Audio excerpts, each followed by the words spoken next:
Hello. Grabe mga habibi. Ay nako. Ang bait talaga na ng kaibigan ko na to. Noon, nasa isa ako eh. Ang tagal-tagal bago nila ako pinagbibigyan. Pero nung lumipat ako dun sa kakompetensya nila, after 3 months may bago. Ngayon, meron na naman silang bago. Ano ba yan? Salamat talaga. Salamat sa iyo. Ano ba to? Oh, bongga. Oh. Grabe, yung saya-saya. So, buksan natin ha. Ito yung bukasan. Saan ba?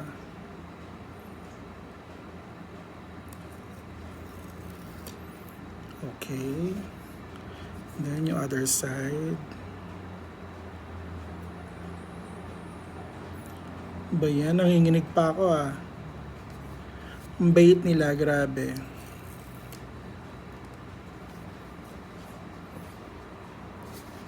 Uy! So exciting!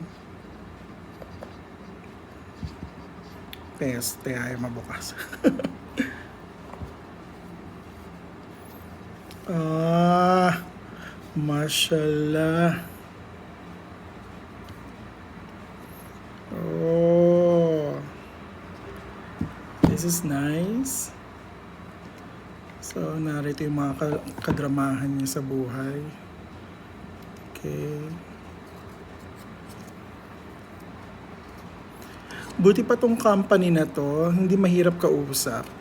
Actually, dito sa lugar na to, dali-dali lang makakuha. Ano yun eh, it only took me 4 months for their first offer. Ay, sorry, ilang months?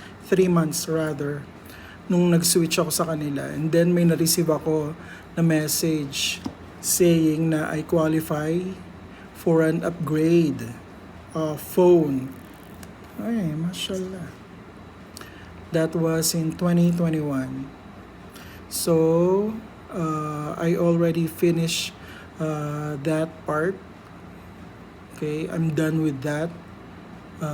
Ngayon naman, this is 14. Yan. Gusto ko sana yung malaki kaso masyadong mabigat and at the same time masakit sa kamay ata. 'Di ba? Ang bait nila, hindi tulad ng isang company. Tagal-tagal ko sa kanila, hindi man lang nila ako binigyan ng ganito. Tapos ngayon ito. Saan ba yung on nito? Ito ba? Ah. Okay.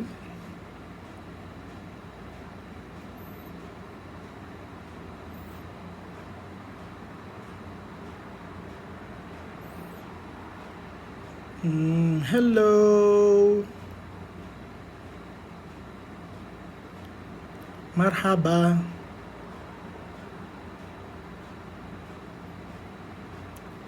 Konnichiwa. Charot. Anseyo. Ito pala yung konnichiwa. Hola.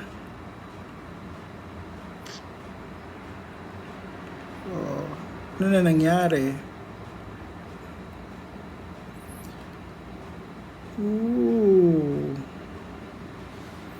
Wow, this is nice. So, isa-set up ko muna to.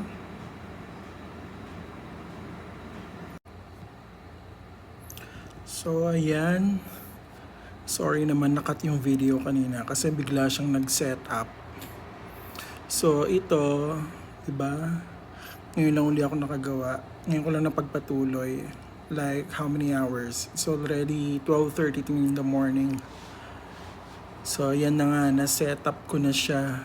So, madali lang naman. Yung usual na steps kapag magta-transfer ng phone. Dapat lang naka-on yung wifi.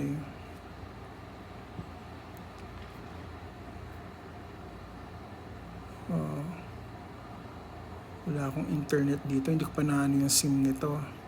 Nandito pa sa 12 kasi. Tsaka ako na ililipat. Ayun nga, ba't kaya ang daling makakuha dito? Disclaimer lang hindi to free actually.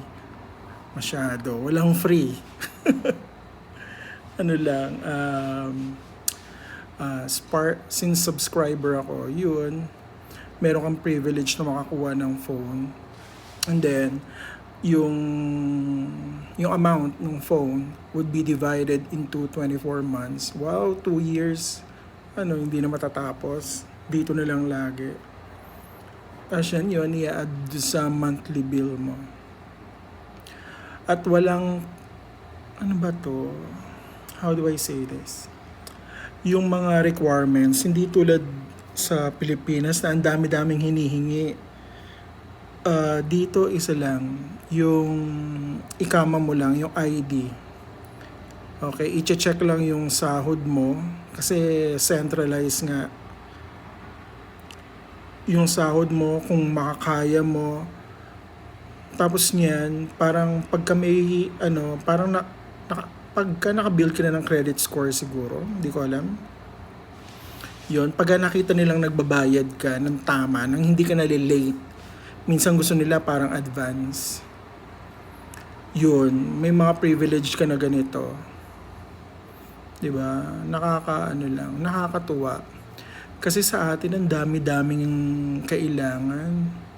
Samantalang dito, yun lang ID, it's automatic na kapag qualify ka, they will send you info. And then, you can get it. Ganun lang. Tapos, edi yun, mag-work ka na lang para mabayaran mo yung bills. Ganun lang naman ang buhay. Work, work, work. And then kapag merong darating na mga ganitong bagay, take it. Diba? So, yan. Kanina, bumili na rin ako ng kanya casing. Ang bait ni kuya, yung nagbebenta. Binigyan niya ako ng free na ano to. Yan, yung privacy para hindi mo makikita pagka halimbawa magkatabi tayo, ganyan lang yung makikita mo, hindi mo makikita yung ibang mga yung talagang nasa front na ganyan. Yung madilim siya, hindi mo siya makikita eh. Yun. Almost same, pero yung camera lang. Next time, yung bigger gig ang kukunin ko kasi mas kailangan ko yun. Kasi I notice na pagka yung camera features, masyadong mataas yung ginawa mong specs. Ang laki nung kinakaya niyang memory. At the same time, mahilig ako mag-download ng music. Kaya yan, ilan na ba yung music nito?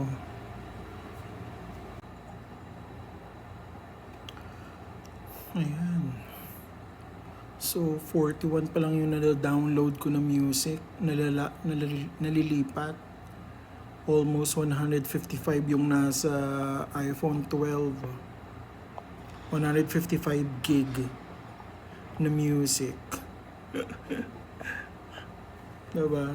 Ganun ako kahilig sa music as in. Yung iba yung mga CDs ko pa na binili noon, mga collection ko pa, nasa Manila pa ako. Ayun ako. So, sa mga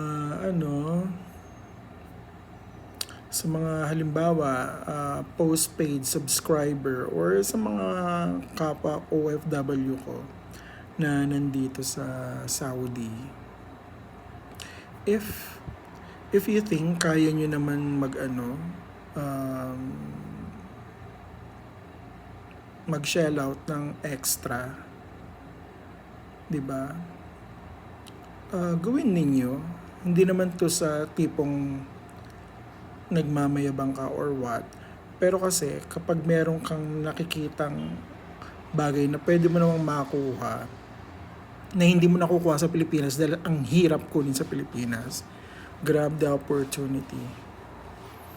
Diba? So, pagkabalik mo sa Pinas, so, edi regalo mo to sa sarili mo. Kahit papaano, meron kang nabili para sa sarili mo. Or, regalo mo sa family mo, sa family members mo. Di ko nga alam kung anong gagawin ko dun sa dalawang phone. Ang yabang, dalawang phone. Basta, may mga luma akong phone na binili ko pa noon pang 2015. Tsaka noong 2021, yun. First, cash. And then yung pangalawa, ito, yung sa may mobile. And then, ito uli, mobile uli. Ayun ako. Sana magkaroon naman sila ng iba, yung iPad. Diyos. This is not to brag, okay? This is just to inspire everybody na kung gusto natin, makukuha natin. Pero syempre, hinay-hinay rin. Huwag yung biglang gastos. Kung may pera kang panggastos, gastosin mo. Kung wala, hindi yung mag-monthly ka. Diba? At least kahit pa paano, meron kang material na magiging memory mo kapag naging sa'yo kahit pa paano, bukod pa dun sa mga perang nasa-save mo, yung para naman mag-enjoy ka na, ay nakakuha ko ng ganito, maliit na bagay ito sa ibang tao, alam natin, diba? Pero yung mga bagay na gusto mo, hindi tayo materialistic dito ha. Yung mga tipong mga high-end, hindi naman natin lahat basta-basta makukuha. Pero kapag may way, kunin mo. Yun lang ang advice. Diba? Para kahit paano nakakanood ka, nakaka-make ka, nakakatawag ka, nakakapaglibang ka, mga ganong bagay. Diba? So, salamat kay Kuya. And alhamdulillah, natapos ko yung first installment. And then this is another one. And I'm sure matatapos ko din to. Diba? So, ewan ko kung may sense yung sinasabi ko. Pero, bahala ka na kung gusto mo or hindi. Ang sa akin lang, kapag meron kang makukuhang bagay na kaya mo naman, kunin mo. Nagwo-work ka, hindi lang para sa family mo, para rin syempre para sa sarili mo rin. Yung mga maliliit na bagay na ganito, grab it! Diba? And salamat kay Mr. M. Okay, sige, hanggang dito na lang muna. Enjoy the video, okay?